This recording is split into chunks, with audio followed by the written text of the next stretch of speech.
Assalamualaikum warahmatullahi wabarakatuh. Halo guys, bagi kalian yang lewat Kaliwungu malam ini tanggal 7 Syawal, ada keramaian, berarti ada syawalan. Dan apa itu syawalan? Asal usul dari syawalan kita kupas berikut ini.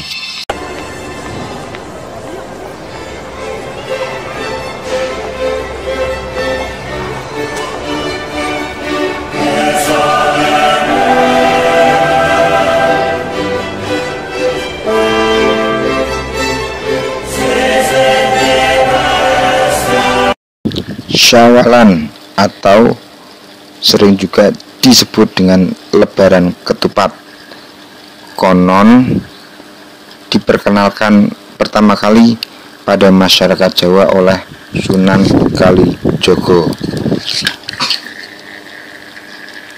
Dirayakan seminggu sesudah Lebaran Idul Fitri atau tanggal 7 Syawal.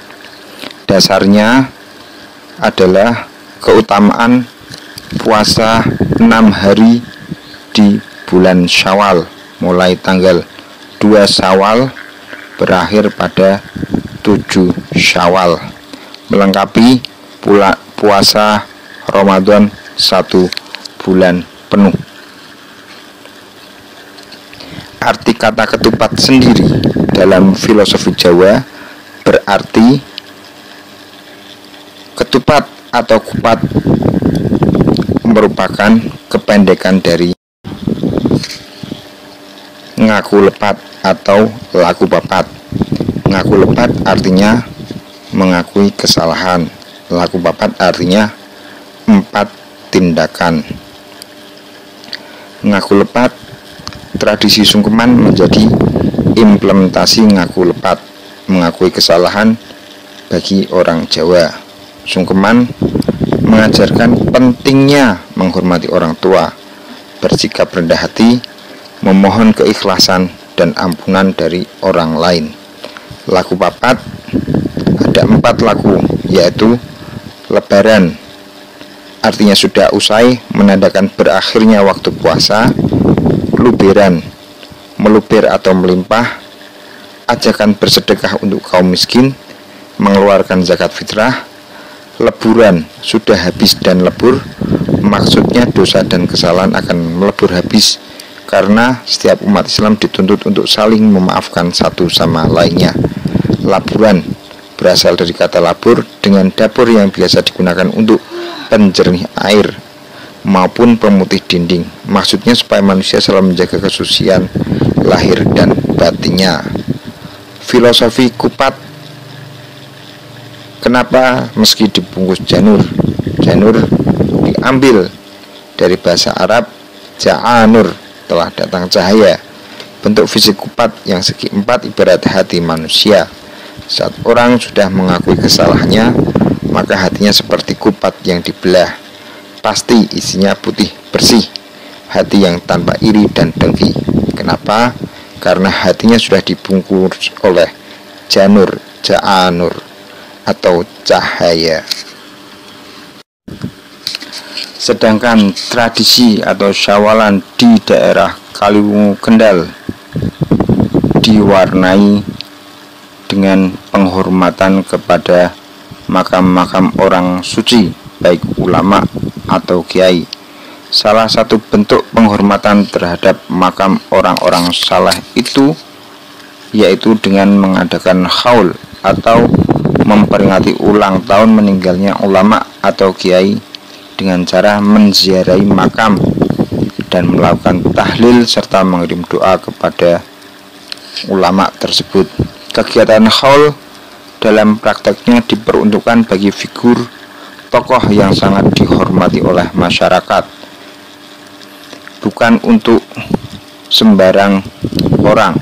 Kegiatan haul yang paling besar di Kaliwungu yaitu Haul Kiai Haji Asy'ari atau Kiai Guru yang dilaksanakan setiap tanggal 8 Syawal, yang kemudian disebut sebagai Syawalan. Malam Midodari atau puncak perayaan haulnya yaitu tanggal 7 malam atau malam tanggal 8.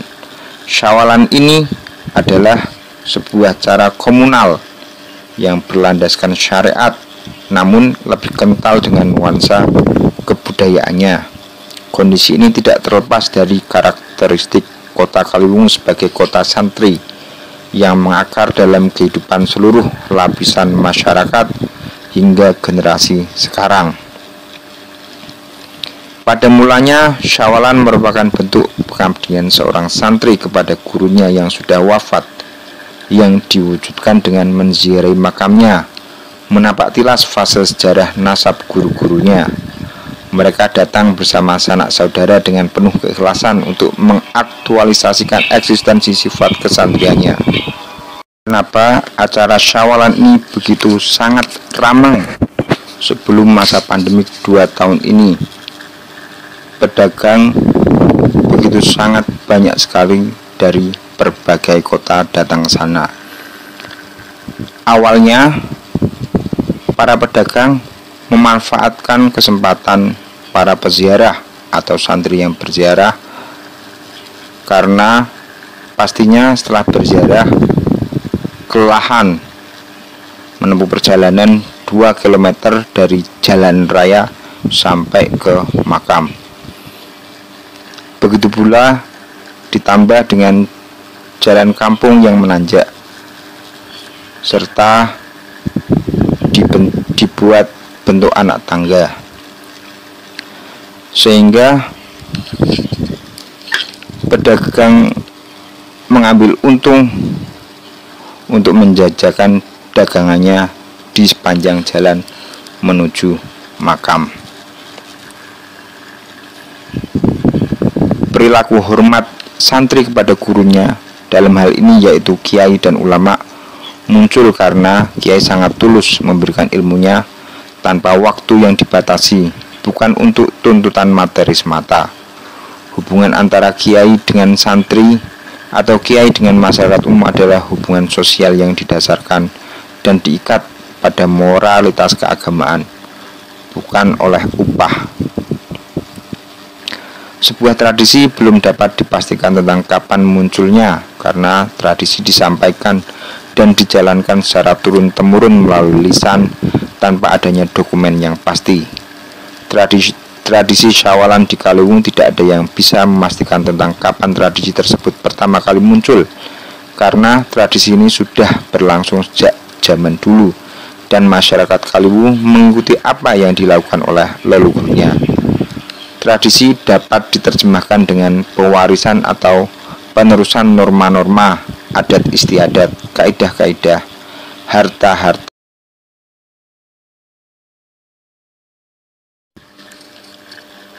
adat istiadat, kaidah-kaidah, harta-harta, tetapi bukanlah sesuatu yang tak dapat diubah.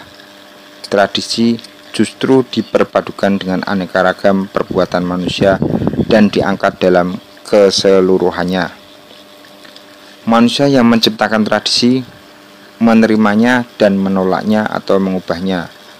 Syawalan dalam perkembangannya tidak hanya mencakup aspek agama dan budaya, tetapi juga aspek sosial kemasyarakatan. Keberkahan seorang kiai tidak lagi milik santri dan keluarganya, tetapi sudah menjadi milik masyarakat Kaliwungu dan sekitarnya dari berbagai latar belakang kehidupan. Sebuah ritual komunal yang awalnya bersifat alamiah menjadi upacara massal yang terjadi setiap tahun, yang harus ditata secara rapi sebagai bagian dari citra dan potensi daerah. Dalam perkembangannya, tradisi syawalan mengalami perubahan dalam pelaksanaan kegiatan seiring dengan perkembangan masyarakatnya. Haul tadinya hanya acara tahlil biasa yang melibatkan kalangan ulama, santri dan masyarakat sekitar yang datang bersama-sama menuju makam dan melakukan tahlil. Terdapat penambahan dalam rangkaian acara, yaitu diisi dengan kegiatan-kegiatan yang bersifat keagamaan. Hal ini dilakukan untuk menjaga kemurnian moral keagamaan masyarakat agar tidak tercampuri oleh kesenangan duniawi semata.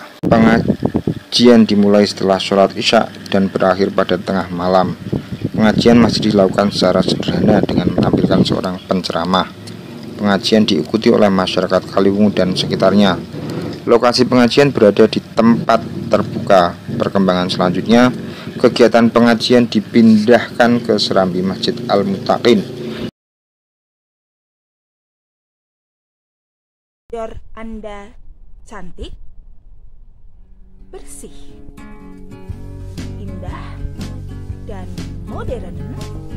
Percayakan pada Al Paris Design.